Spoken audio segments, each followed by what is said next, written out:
और हमारे साथ फिलहाल जुड़ रही हैं डॉक्टर अरुणा शर्मा। इनका बहुत बहुत स्वागत है।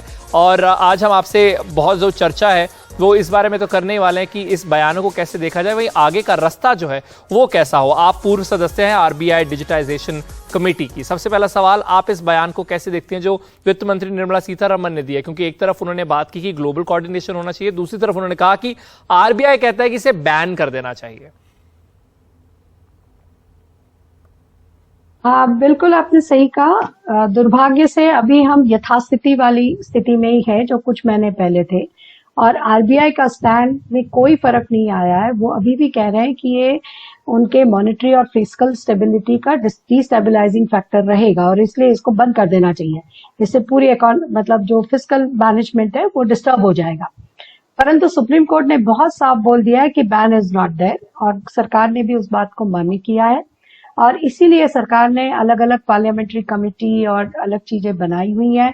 एक पेपर भी ड्राफ्ट किया हुआ है, और दुनिया में कई देश हैं जो क्रिप्टो के बारे में रेगुलेशंस ले आ रहे हैं और अट्रैक्ट कर रहे हैं ब्रेन कि उनके देश में रेगुलेशंस आए और क्रिप्टो करेंसी से जो रिलेटेड टेक्नोलॉजी डेवलपमेंट है वो तेजी से हो और भविष्य की तरफ वो तेजी से इसकी तरफ बढ़ते रहे। और इसीलिए माननीय वित्त मंत्री ने कहा है कि हमको इंटरनेशनल कोलैबोरेशन की तरफ देखते रहना पड़ेगा। और देखने का मतलब ये है कि अभी कई देशों ने कॉन्क्रीट पॉलिसी आ चुके हैं, तो वो सारे पॉइंट्स अगर हम अपनी ड्राफ्ट पॉलिसी में इनकॉर्पोरेट कर लेते हैं और वो रेगुलेशन को हम ले आते हैं तो हम लोग we will not miss the bus, हम लोग भी इस दौड़ में आगे बने रहेंगे। लेकिन ये जो बैन वर्ड है ना, उससे काफी लोग डर जाते हैं। फाइनेंस मिनिस्टर ने लोकसभा में कहा है ये बयान दिए हैं, तो ये काफी इसकी महत्ता है। तो क्या खौफ में आ जाना चाहिए?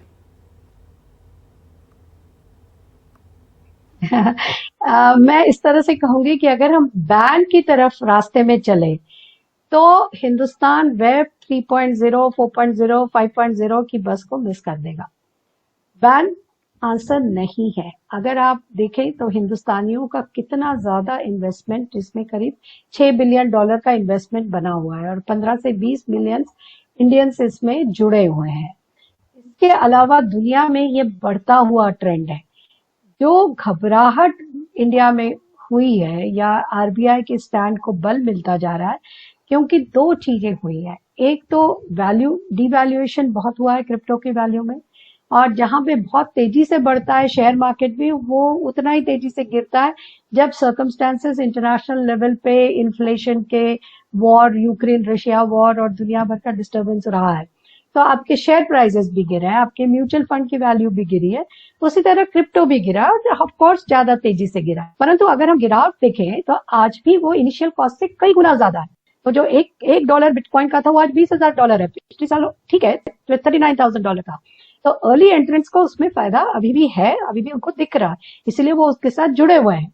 और दूसरा जो हुआ कि कई क्रिप्टो करेंसीज थे, उन्होंने अपना ट्रेड सस्पेंड कर दिया, जिसके कारण जो एंटायर इकोसिस्टम है उसको वो एक पॉन्जी स्कीम या गलत स्कीम या एक गलत लेबल देने के पीछे जो थॉट प्रोसेस है उसको बल मिला है। कई ऐसे ऑप्टिमिस्टिक इन्वेस्टर्स भी है जो अपने थॉट्स को भी काफी ज्यादा बल दे रहे हैं और वो काफी ऑप्टिमिज्म की तरफ जो है वो बढ़ रहे हैं। अब जैसे कि वित्त मंत्री ने कहा कि ग्लोबल कंसेंसस की जरूरत है, ग्लोबल कोऑर्डिनेशन की जरूरत है, तो कुछ लोगों का ये भी मानना है जो बहुत ऑप्टिमिस्टिक है, जो बहुत ही सकारात्मक है इस स्टेटमेंट को लेकर, वो ये कह रहे हैं कि ये स्टेटमेंट का मतलब है कि सरकार अब थोड़ा सा सॉफ्ट स्टैंस जो है वो ले रही है, क्योंकि उन्होंने ग्लोबल कोऑर्डिनेशन की बात की और ग्लोबली तो कई लोग इसके सपोर्ट में है, तो ऐसे में थोड़ा उनका स्टैंस जो है वो या जो स्टैंड है वो सॉफ्ट हो गया है। देखिए, कई महीनों से हम लोग ये ड्राफ्ट की बात कर रहे हैं और आरबीआई अपना स्टैंड कह रही है, गवर्नमेंट अपना स्टैंड कह रहा है। सुप्रीम कोर्ट की बात मैंने पहले ही बता दी आपको। पार्लियामेंट्री कमेटी के जो मेंबर्स हैं वो अलग अलग फोरम्स में अलग अलग बात कह रहे हैं। जो इस टेक्नोलॉजी को हैंडल कर रहे हैं वो लोग के भी अपने स्टेटमेंट, अपने रिप्रेजेंटेशन आ रहे हैं, बट अब कई महीने क्या साल से ज्यादा हो गया है। तो रेगुलेशन जल्दी से जल्दी आना बहुत जरूरी है, क्योंकि ये जो डाउट बना रहता है कि पेंडुलम किस तरफ जाएगा या ऊंट किस करवट पे बैठेगा, ये किसी भी पॉलिसी में देश का या किसी भी टेक्नोलॉजी के सुधार में डिस्रप्टर ही रहता है। वो उसको तेजी से एक तरफ फोकस तरीके से वो कर नहीं पाएगा। और जब ये ग्लोबल देखने की बात कर रहे हैं, इसको हम ये कहेंगे कि ओपन माइंड है। ओपन माइंड है। आरबीआई के एप्रीहेंशंस को भी सेटिस्फाई करना जरूरी है और उसके अकॉर्डिंग और रेगुलेशन भी जल्दी से जल्दी लाना जरूरी है। तो ये बैलेंसिंग एक्ट सरकार को करना है, तो जितना जल्दी हो उतना ज्यादा अच्छा है। तो आपने कहा रेगुलेशंस होनी चाहिए और वहीं कंसल्टेशन जो है वो भी हो चुकी हैं पास में। तो अभी कोई कंसल्टेशन पेपर एक्सपेक्ट कर रही हैं आप, क्योंकि वो बिल से पहले आता है और बिल पर इतनी ज्यादा चर्चा हो रही है, तो कंसल्टेशन पेपर आपको लगता है जल्दी आएगा या आने वाला है? कह तो रहे हैं कि कंसल्टेशन पेपर आएगा और आना भी चाहिए, क्योंकि सीधा बिल ले जाने में, क्योंकि अभी भी कई ऐसे सवाल हैं जिनका उत्तर सेटिस्फैक्टरीली बनना जरूरी है कि किस तरह से होगा, क्या होगा।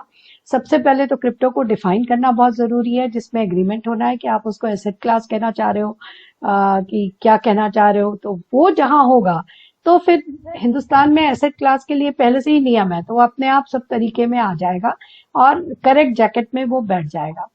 परंतु इस पे डिस्कशन होना बहुत जरूरी है और डिस्कशन के इंतजार ना करते हुए जितने भी इसमें डील कर रहे हैं उन लोगों को अपनी बात कहते रहनी पड़ेगी।